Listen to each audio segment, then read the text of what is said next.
What's up?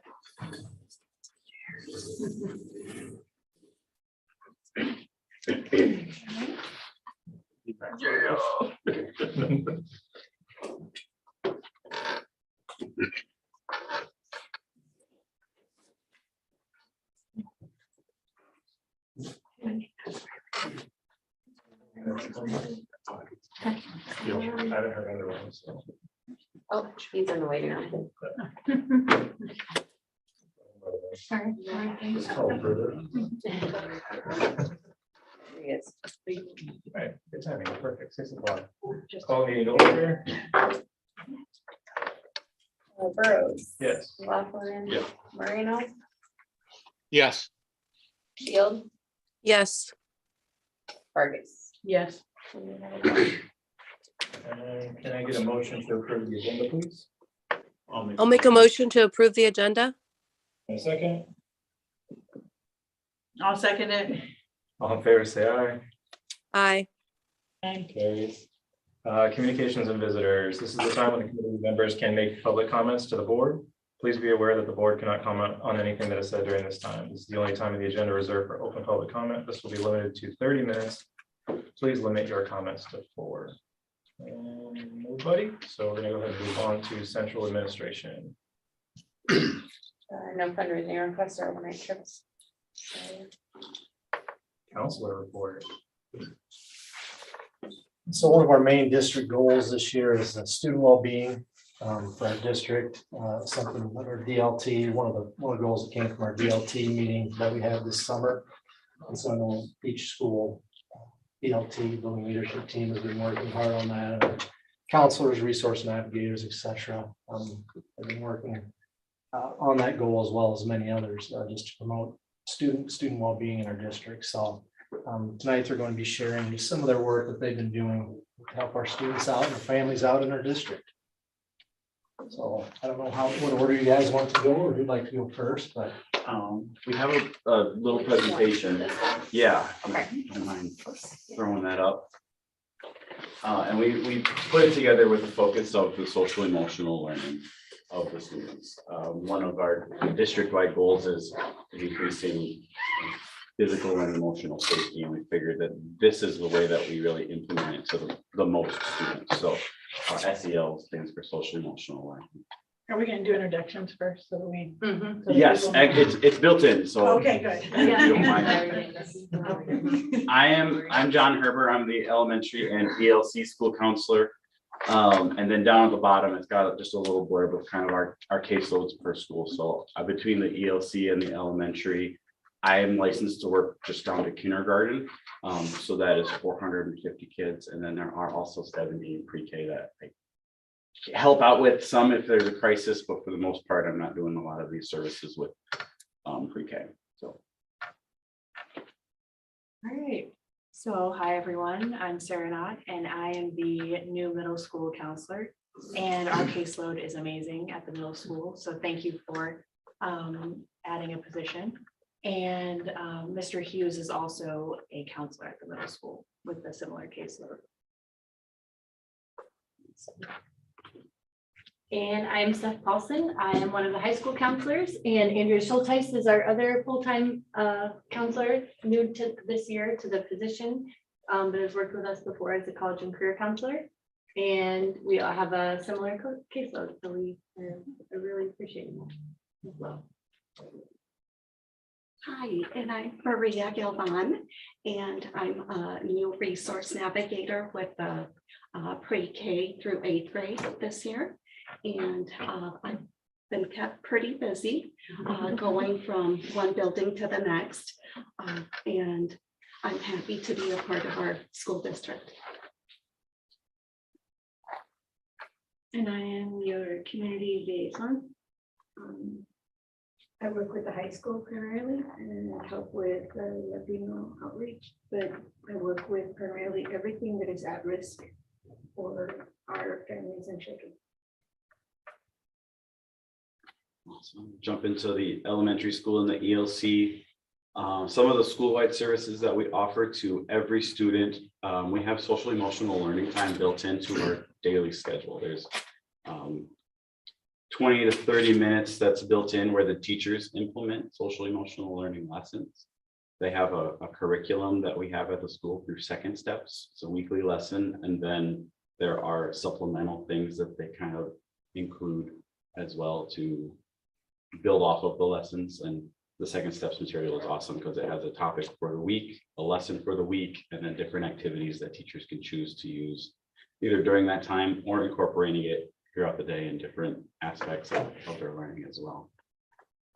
I come into the classrooms usually about 3 weeks, once a month, and I include just a couple of the lesson topics that we cover when I'm in there for guidance lessons. Right now we're doing personality tests and figuring out the different learning styles and how we can all work together and mesh as a group. But other topics include learning kindness, healthy habits, transitioning on to the next school year, just a couple of them. And then our community lesson is another big focus that we will revisit. We've already done one community lesson, but based off of district goals for safety and students wanting to come to school, community is one we found is a really important one to reinforce. On top of lessons, we do small groups. So I've got 3 of them going this school year. We're currently doing one with zones of regulation to help students kind of understand their feelings and learn those regulation skills. A family changes group has to do with families going through divorce or different kind of things like that. And then a friendship skills group will be happening in the spring. We can reinforce some of those friendship things, decrease hopefully some curl drama, all that fun stuff. So those are school-wide services for every student. And then some other things that kind of take up some time. We've got a renewed focus on our PBIS at the elementaries. We use puffballs to reinforce positive behaviors and then have celebrations to when kids have earned enough of our puffballs, kind of getting to celebrate the good things decreases negative behaviors. On top of that, we have monthly grade level meetings that are related to behavior and SEL, where we kind of all get together and can bounce ideas off of each other. Students are showing difficult behaviors and different things like that, as well as our student support team meetings, where that's where students either get entitled for special ed or we again kind of bounce ideas, plan different interventions, different things like that to help students be successful. And then the day gets filled then with individual student meetings as they come up, or behavior response and crisis response. As part of our behavior response this year, we've revamped the behavior matrix and our referral process for how that looks as far as when students are written up for major or minor events. I don't know if Kirk shared that in past meetings or not, but and then also we included kind of our students accounts to the ratio again in there. So otherwise, the last slide is again with one of the community lessons. We've implemented a survey that is adapted from the Conditions for Learning survey, which is done in the spring for grades 3rd through senior year. And that's kind of where we got our district-wide goal of the emotional and physical safety for students. It's taken from our not great results from that survey. And so we're going to do it every trimester. We've done it once already in first trimester, and it's planned into our incorporated into our lessons in second and third trimester. And just some of the data that was taken from that, a couple of glows, things that we like to see that students responded, and then some things that we can obviously improve on, because there's always stuff we can work to grow and improve for our students. This was 1st through 4th grade, 1st and 4th grade response for this.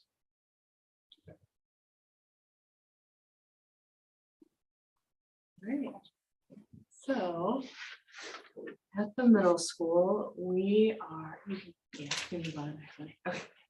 we're doing several things at the school-wide level, trying to encourage kindness, because a lot of times middle school students are vicious and cruel to each other. So just being completely honest.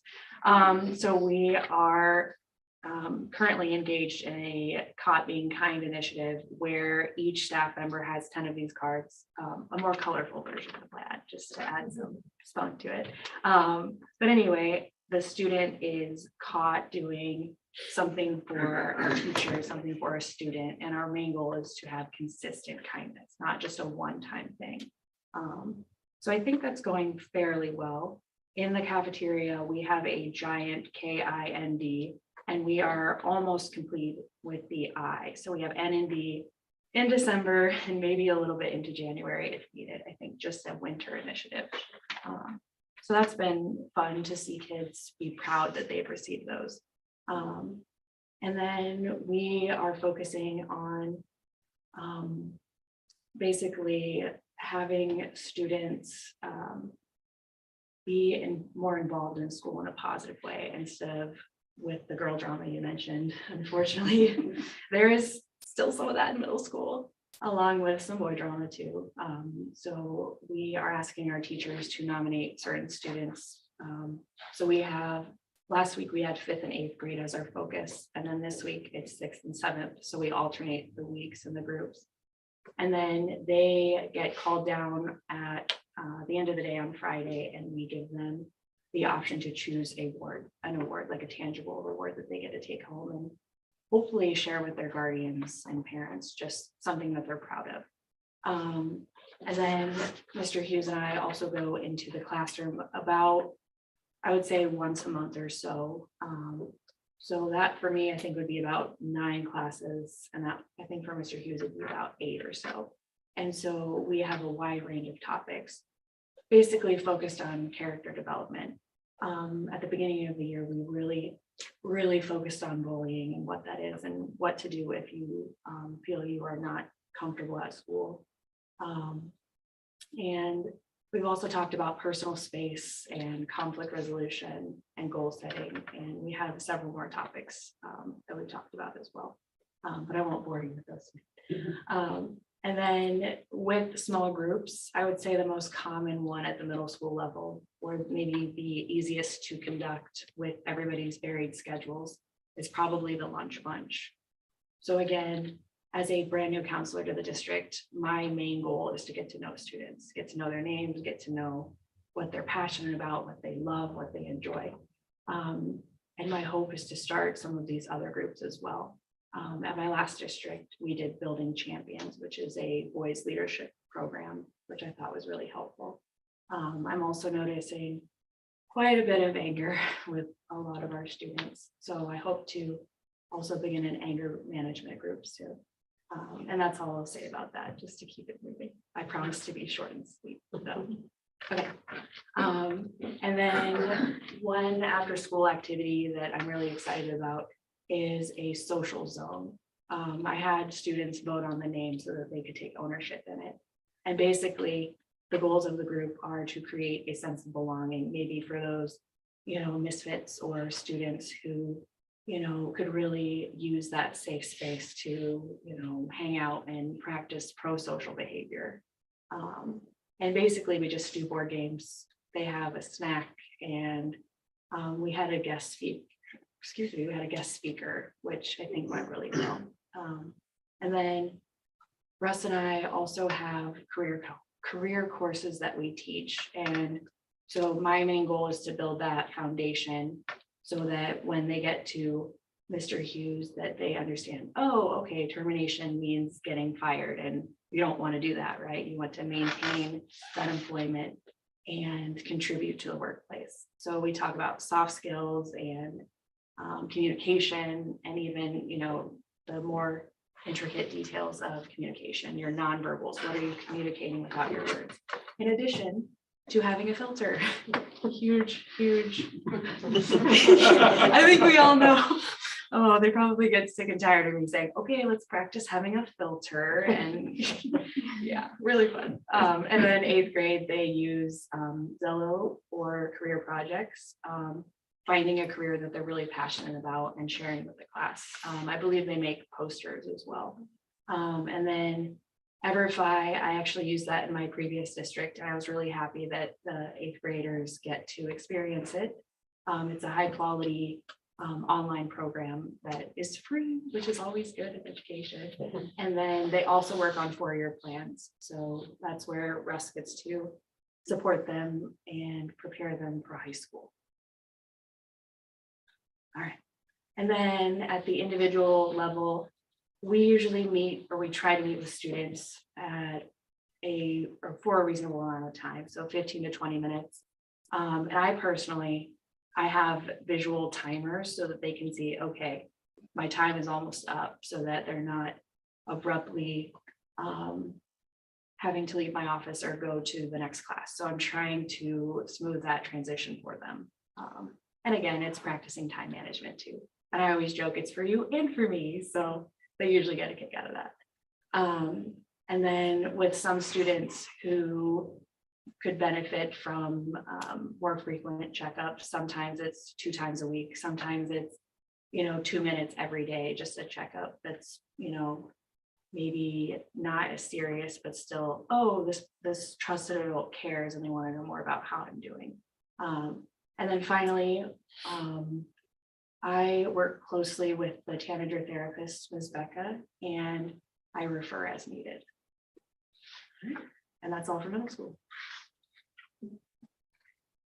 Okay, at the high school, I just kind of, it's needed a visual when we were naming or doing our thing. So I just have this slide, but I'll just kind of work from the bottom up using the MTSS pyramid, where at the bottom, the services that we provide are like, the tier 1 meets, 80 to 100% of the student body. And so that would be some professional development for staff. We've kind of helped plan a PD coming up on autism, ADHD, and dyslexia, so that teachers are aware of what that looks like and how it can, affect children's learning, student learning. We've used the 5 Castle framework that stands for the Collaborative of Academic, Social, and Emotional Learning, but they have 5 different standards or competencies. And so we deliver those in one of a lesson for each competency in every grade level. And so I think that's the pyramid there itself is a link to that, but anyways, if you would like to see them, you can see them, what those lessons are. But and then a lot like what the other buildings do, there are a lot of SEL components that are already going on in the classroom that teachers are doing, as far as like having a growth mindset in math instead of I can't do it yet. And a lot of those things that kind of already happened were a topic of the paper, more moral ambiguity and things where students are already kind of doing that. So I think that the teachers already really do have a nice job, do a nice job of developing those, but then the advisement lessons kind of focus on them specifically and talking, making that's the center of the lesson rather than it being incorporated in something they're already doing. And then our BLT is working on, as far as building goals, attendance and emotional wellness. And with the emotional wellness, we're doing a survey, and then with the survey results, kind of similar to what John was doing, or saying that we'll, based on those results, figure out what kind of intervention we want to do as far as where the student to student interactions that are positive happening and how can we address them the best way. And then in the second tier, that would be, close to more 20% of our students. We have the IJAG, which is more career and academic and post-secondary planning, strategies for academic success, which is a lot with college and career prep as for seniors. And then we've recently just started some structured study halls with freshmen and sophomores who may have struggled their first trimester in passing classes. And so they just have a staff member or teacher checking in with them and making sure that they're caught up in their classes, rather than a study hall where they're independently motivated, where they might struggle with that. they have someone helping them. We also, and then in general, just kind of crisis response as things come up, and we, often do referrals to outside resources, whether that's for, food or housing or therapy. And then weekly check-ins with students who could use a little bit extra. Then the top there, the 5% maybe might be some interventions, would be writing 504 sometimes for depression, anxiety otherwise. And the use of a hot pass, which just means if the student is struggling, that they can, have 10, 15 minutes to take a break in the counseling office or the main office and then return to class. And then maybe more daily check-in and check-outs, and then parent meetings with students that might be struggling a little bit more. And then we also offer the school-based therapy if parents are interested in having that. And of course, I forgot our community liaison, but it's a beautiful bridge now. Okay. I'm trying to get my, got it. And then, oh, I forgot. The research. It was not a bridge. I'm sorry. I forgot. It's Maria. Where is it? but- I'm sorry. You go ahead and do mine too. Actually, one of the things that I've done with the school district is I provide translation and interpretations within the different schools, whether it's a parent or a teacher that wants me to get a hold of a certain parent regarding a student. I also relay information or concerns that a teacher may have, or even our nurses, whether it's immunizations, if a student needs physical, a dental checkup. So I keep close contact with the parents, also the counselors. If there's ever a family or a student that may need some assistance, I'm more than willing to help out. If a student's having some behavioral issues, I usually work really close with one of the counselors to try to communicate any information with the parents and also the principals. I've met with some of our principals numerous times to discuss either a student that's having either missed absences or just issues at school, again, whether it's behavioral, whether it's they're just needing some type of assistance. I work really close with them. One of the things that I've done is I've scheduled many physicals for families and well exams. And that includes vaccines as well. And that's just a way that we could keep the students in the school so that they don't have to either miss.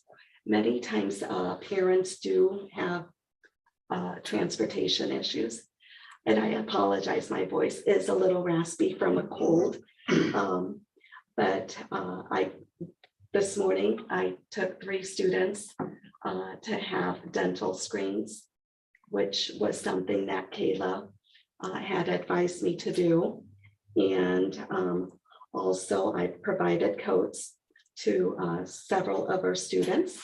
As you could see, I have a number of 50 coats that we provided within the school district. And also I've done some volunteer work with the community. I did the Children's Festival this past fall and also the Literacy Night.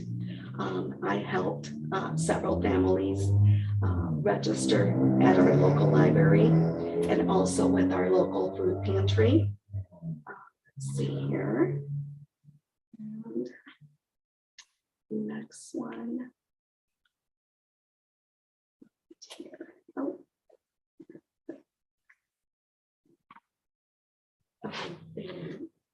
And I've helped 30 families with registration, whether it's a new student or just a family that did not get a chance to register over the summer months. And also, I provided shoe vouchers for some families. And I've also helped identify families that need a little bit more assistance as far as Christmas baskets, and just taking those forms to and from the food pantry. Another thing that I've done, I've provided school supplies to many of our students. And there is a big need for this school supplies within our school district.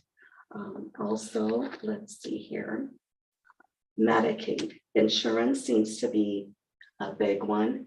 A lot of our students don't have health insurance, so I've had to help several families find different clinics that are based on their income. And community health in Columbus City has been a big one for me. They're very helpful. They work on a sliding fee. So depending on what income the parents have coming in. And also Medicaid. Families, some families don't know that we have other resources such as Medicaid. A lot of our families are families that are here on work visas.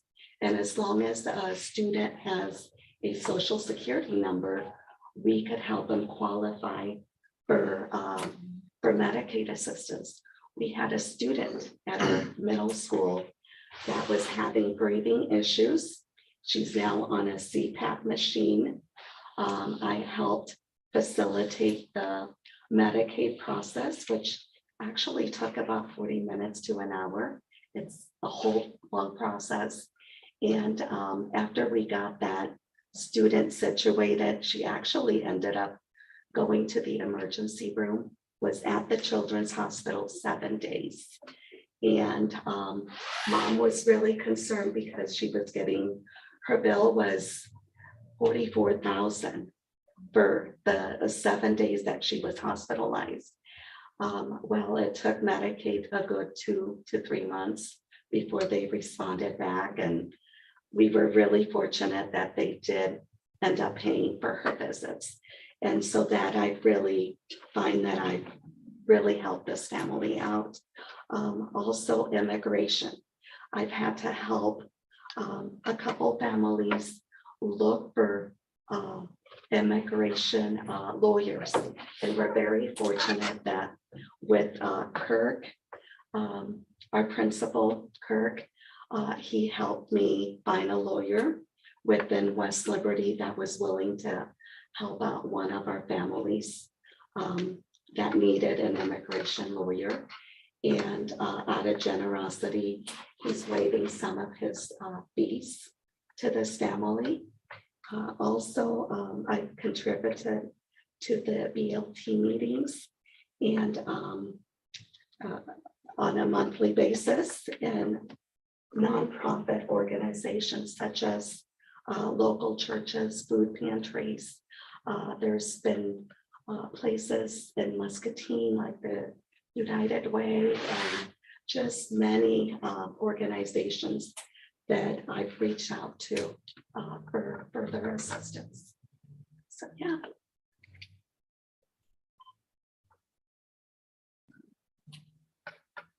And that's it. This is.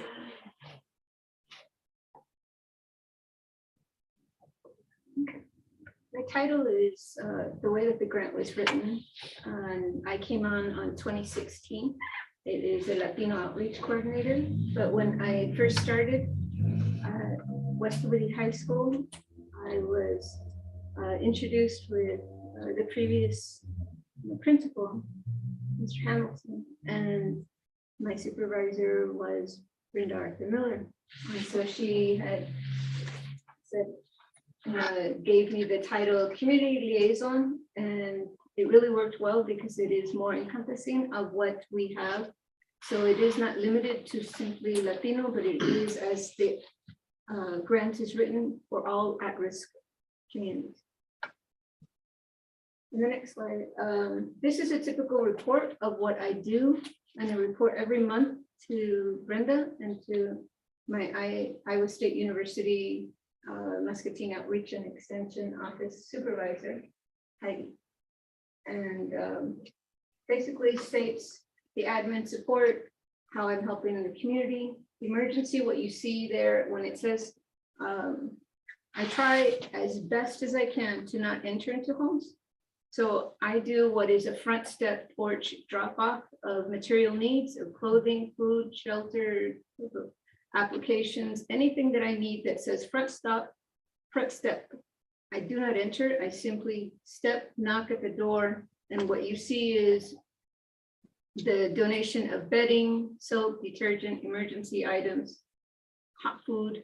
I mean, I think that there's something secret and wonderful of working in West Liberty, because everything that I receive of donations, sometimes when I least expect it, like the bedding that says there 12, that came from a staff person. To this day, I can't get anyone to admit who is bringing me the latest set of t-shirts that have everything amazing that a teenager would want, and it arrives and it is very secretly placed on my desk. So I'm very grateful to, and I give a shout out to the families who have been so kind. As you go on down, it shows the home visits, and sometimes, no, I'm not a truancy officer, but I am going to do my best to try and make sure as to why you're missing school. And sometimes it's just simply knocking on the door and finding out, oh, I'm sorry, I've just been having a really bad time, and I ended up having to stay longer at work. And so there are kids that support and help their parents. So parent contacts, do not contact the parent unless I absolutely need to. And so that's where you see those numbers. And I'm going to keep on going down. When it says referral, it is where the parents are interested in being able to learn about certain things. And I refer to the Muscatine Community College, like there's the ESL, ELA, or immigration, like the free clinic intake. And I refer to people, but it is not something anything further.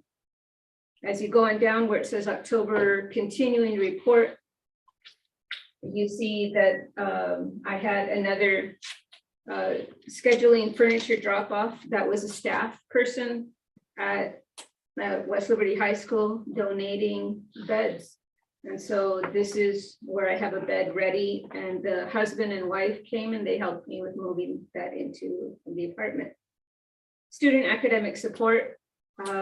I do offer the opportunity. So if you're falling behind with your assignments, I ask permission with the parent to be able to help the person stay on task. So there you see student meets after school, and we get as much homework done as possible.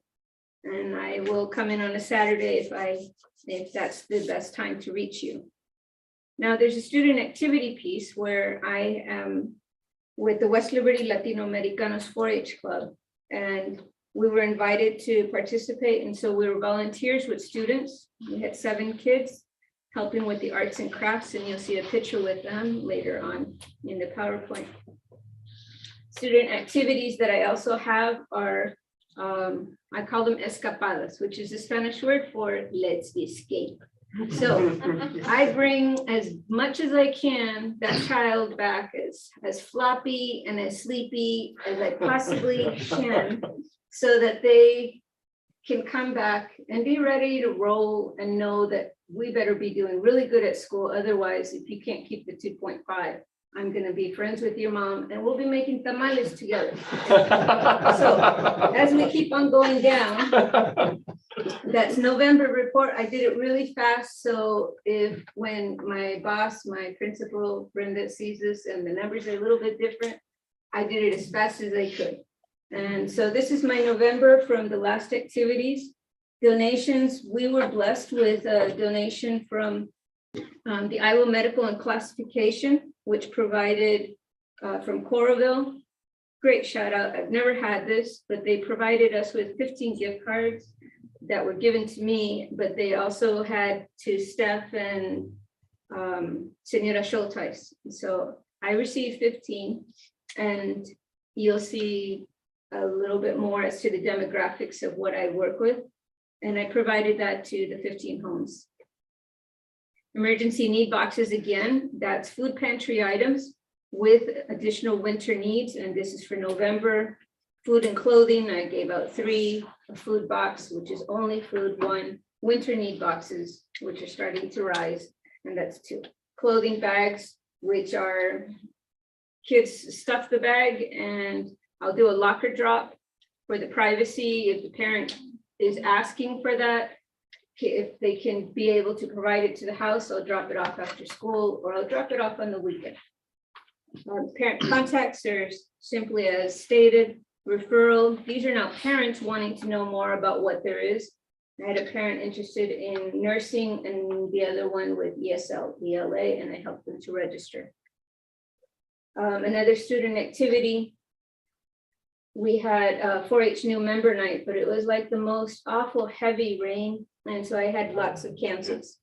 Even though at this year, I would say we have about 14 kids that have been more interested in participating. And it is a cultural American experience where I teach from the most basic of things as to being able to learn what it is to live in the US and to like everything around you in this quiet town.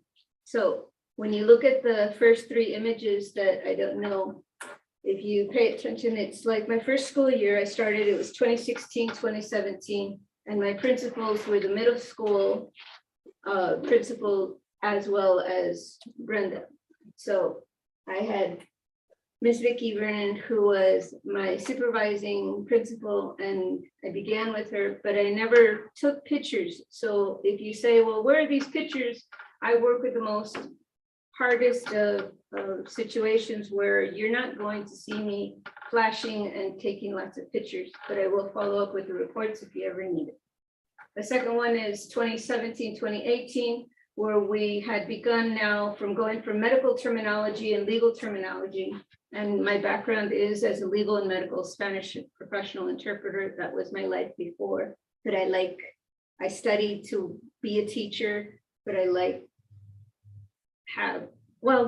ended up coming back home. And so I'm here in Muscatine, closer to my family.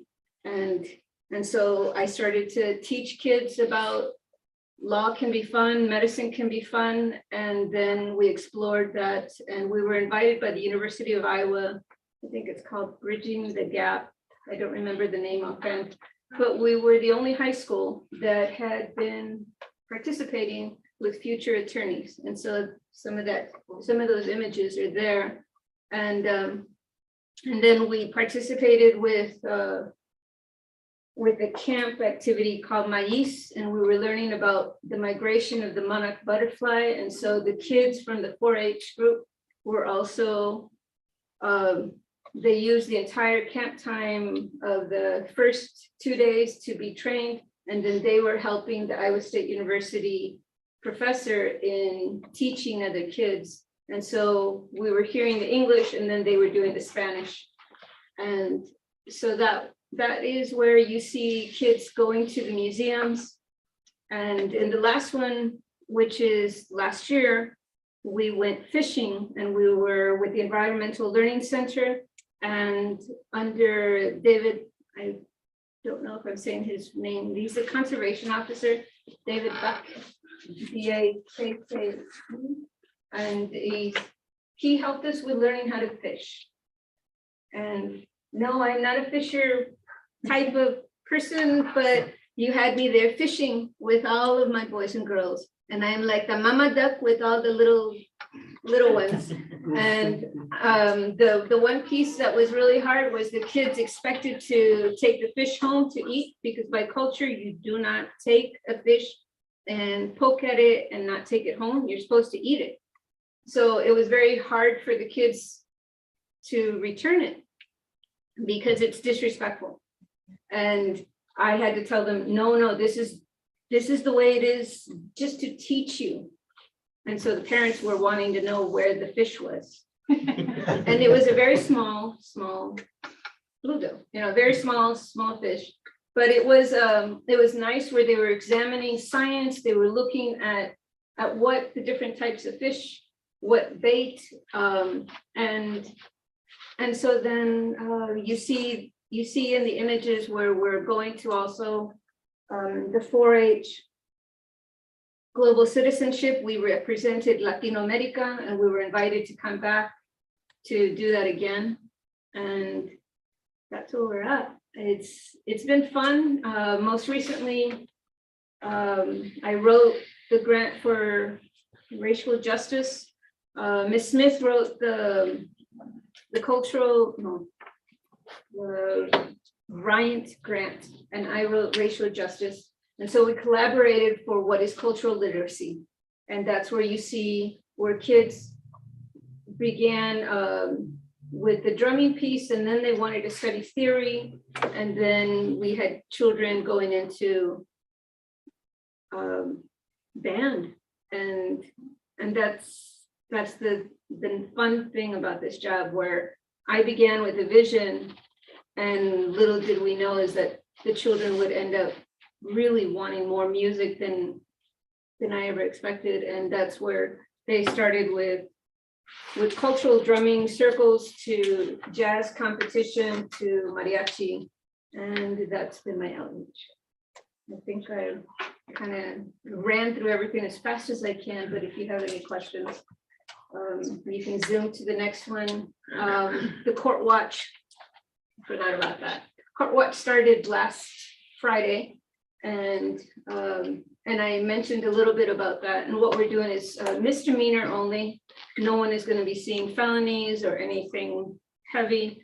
Maybe jury selection would be at the most, but it's been fun, and there you see some of our kids. There's our newest 4-H group, and the cultural literacy piece. You can see the different types of instruments that we were able to get with those grants. And we have now bongos, huiro, cabasa, and I see maracas. But we were able to get a nice amount of instruments, and students are now using that for jazz competitions, for Latin jazz. I think that's about it.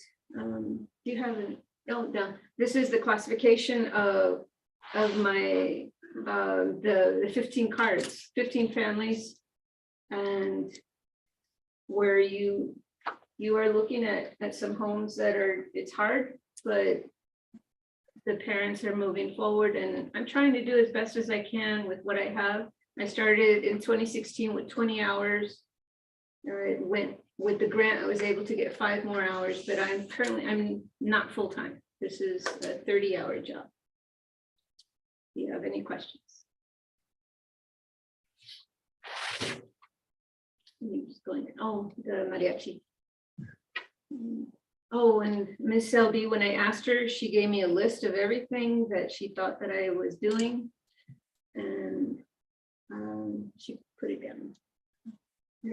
I asked for some teachers to give me feedback, and I said, don't be afraid to be honest with me. I can only get better when you're being very sincere. And so there we have it. Like Mr. Slemons and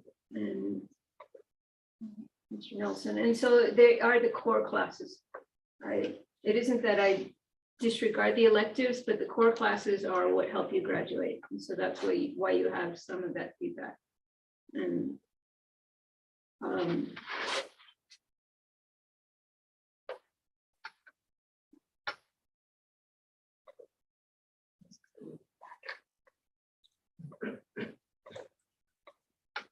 thank you very much. I think there's just one more section, which is the school-based therapy. And we just had mentioned that, I think we mentioned in all our presentations that we have a school-based therapist at each building. Well, one for K-8, sorry, and then one for high school. That's all. Any questions for any of us? I kind of had a question about the caseloads. Are they divided up by grades? Like, do you see high school? So if a parent has a senior or something, is there a counselor that's specialized that they should reach out to, says that one counselor? Yeah, yes, Schulteis has 10th and 12th graders, and then I have 9 and 11 as their focus, but regardless, depending on the relationship or situation or the day, we'll meet with obviously whoever we're to So speak with. next year, do you stay with, you go 10 and 12? We haven't, stay with I don't them, think we've or- decided that Okay. yet. That's a good question. Thank you. Since it's our first year having two, we're not, Gotcha. yeah. I can see the Just for benefit the of both. continuity? Wait, yeah, exactly. So they have either the same counselor all the way through or have, yeah, switch, but still get to know. That's how Muscatine does it. Like, once they enter in as a freshman, they have that same counselor the whole year. Okay, yeah. And then at the middle school, do you guys just Yeah. split it evenly or? So Mr. Hughes has what I call the transition years with 5th grade, from elementary to middle, and then 8th grade, preparing them for high school. And then I have, I call them lovingly the in-betweeners, the 6th and 7th grade. So if anybody has a better title, please let me know. But yeah, they're a great group.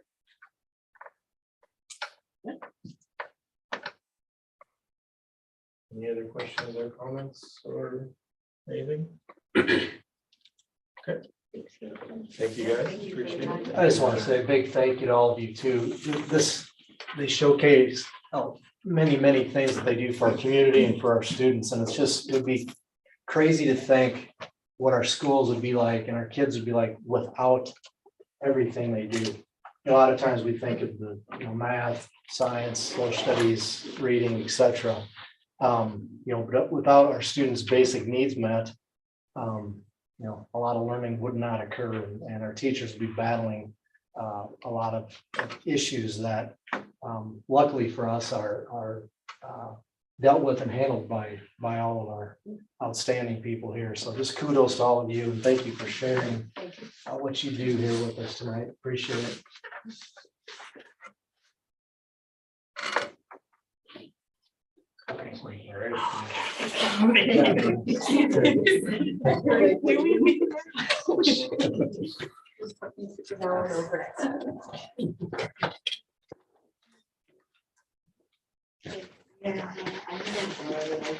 Oh, yes. The chair, thank you. I think she said share in our packet, so we should be. Yeah, I put good. them all in the board packet, so they have access to them. All right, the next item then is the ELC elementary addition change order number 2. So this was in the packet. The recommendation is because we needed to provide a new door frame.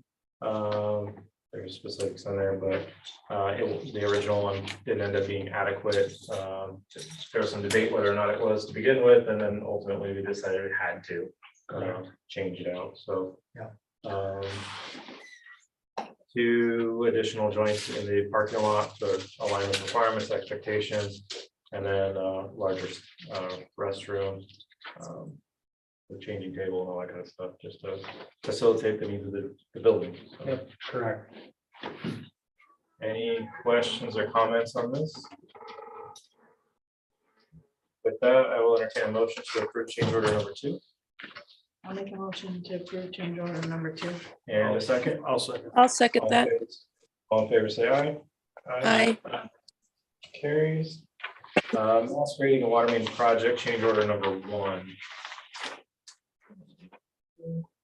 The change order obviously in the packet, the recommendation is to approve the change order number 1 to add the valve to the water main and then remove existing drain tile and then debris pile as well. I assume that's similar to what we had before. It is, and yeah, before it was just approval to remove the drain, or excuse me, the debris pile. Yeah, And it's now the this cost. is the final cost of that project. Perfect. What is it about how much you thought it'd be for the front class? They came in a little lower, I believe. I think they were anticipating around 50 loads. It ended up being, according to what Brad said, about 60 loads of debris. No, Yeah. 60 loads of debris. This was like 16 to 20. Was it? Yes, I thought. 1,000, yeah. Something originally, like yeah. that. Any other questions or comments? Move to approve it, please. Make a motion to approve.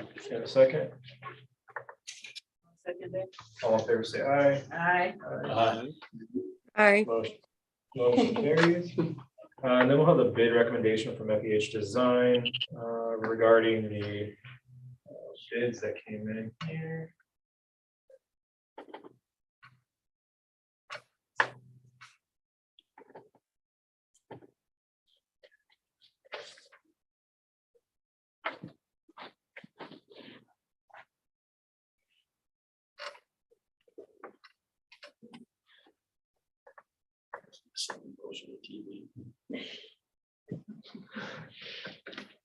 And basically, there's not a lot of freedom of choice on this regarding, I mean, how we have to process these. It's unless there was some sort of extenuating circumstances, we have to take low bid as per process. And Did they work on, did Tyler, anything about the date in there? Has that been discussed, the completion date? For Davidson? so there's projected of 9/15. Yeah. 23, but But did they talk about having the football field done? I know we talked about that last Thursday or. Brady, are you there? Yes, I am here. Can you guys hear me? yep. Yeah, Tyler did inform me that he talked to Knudsen about possibly doing a phased substantial completion so they can get focus on getting the football field done first. Unfortunately, we have not heard back from them yet. So as soon as we do, we can let you know. I got you.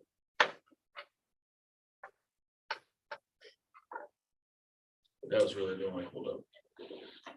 Yeah, And that's not even a holdup. It's- it's just their expected date. Yeah. And like with anything, you know, labor, materials and weather, it's kind of contingent upon. Yeah. And you can see our base bid, and then we had 5 alternatives in there, just without knowing where things would come in. We broke those items out. And we were very fortunate. We had 6 companies bid on the project. 2 of the bids with the contingencies and alternates, I believe, came in right around where we were hoping the bids would come in. One was just a little over, so very competitive bids, reasonable bids. Tyler and Brady, I believe, looked over, you know, everything just to make sure that all bid specs were met, and so we should be good to go.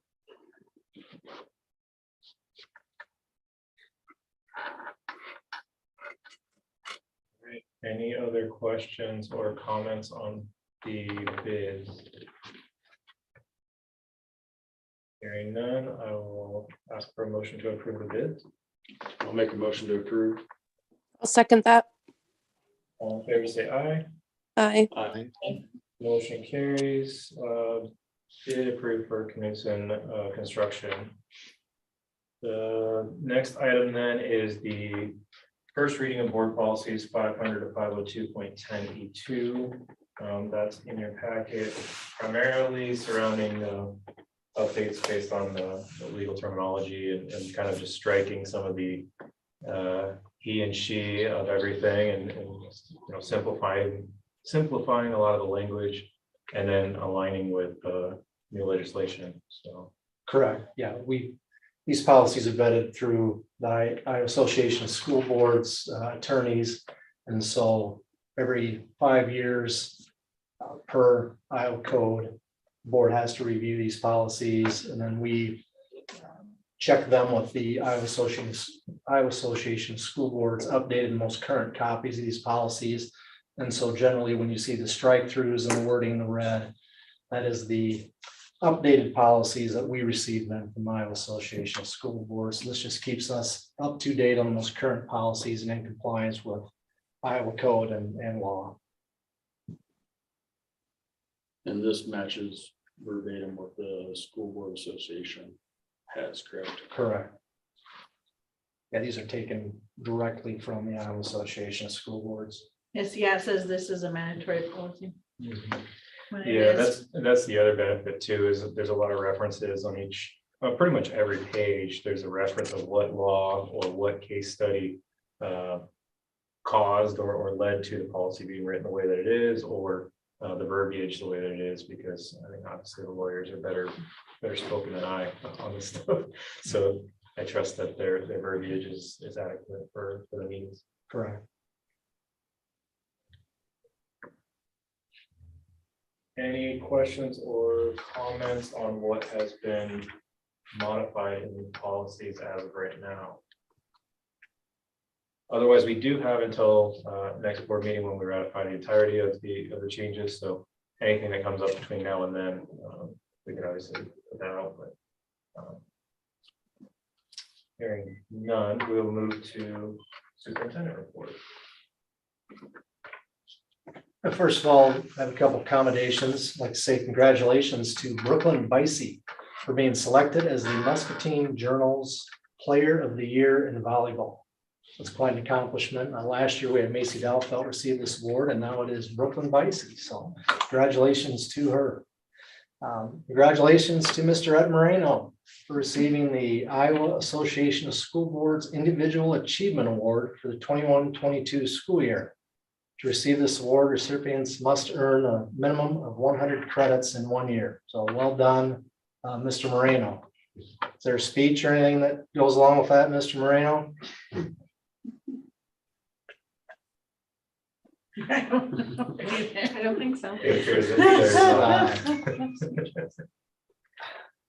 That said it all right there. Congratulations, Ed. Facilities update, progress continues at the ELC. They are getting the building enclosed for the winter work, and we'll also be focusing more on that elementary wing renovation over the next few months. Also, the groundwork phase of the activities complex, with the exception of a few small items, is pretty much completed. They still need to put the temporary seed for erosion control down, and then they will be bringing in rocks for drainage as part of that drainage ditch below there. They redistributed the topsoil from those large mounds that they made over the complex. Those shrunk in a hurry. They moved that dirt. It did not take long at all. And so you can really see the 3 fields out there now. As we discussed, bids are in, and we'll start working with our general contractor then on the next steps of the above ground work. Winter coats. If anyone is in need of a winter coat, please contact Father Trevino or Ken Brooks from Wheelie to schedule a pickup time. I believe that is, they can pick those coats up from St. Joseph's Church and the West Liberty Library, but they need to schedule a time to pick those up. And so just feel free to contact. You can call down here to the office too, but we can get you connected to those people. And then winter activities are well underway. It's actually a 5th through 6th grade concert tonight, with several more concerts here in the next couple of weeks. And winter sports are also in full swing as well. So come out and support our comments. That is all I have for that. thank you. Moving to the next segment here, we just have the personnel aspect, one resignation and 4 new hires. Any questions or comments on those? I will request a motion to approve. Go ahead. Okay, I'll make a motion to approve. And a second. I'll second. All in favor, say aye. Aye. Motion carries. Future agenda items, next board meeting is December 19th at 6 p.m. We've got the consent agenda, the second reading of the board policies that we saw tonight, the students on track report, and then the approval of at-risk dropout prevention plan. As usual, anything that you think of that comes up, we can address that and then get it added. And with that, I will entertain a motion to adjourn. I'll make a motion to adjourn. In a second. I'll second. All right, adjourned at 6:58. Thank you, everybody. Thank you, Brady. Thank you.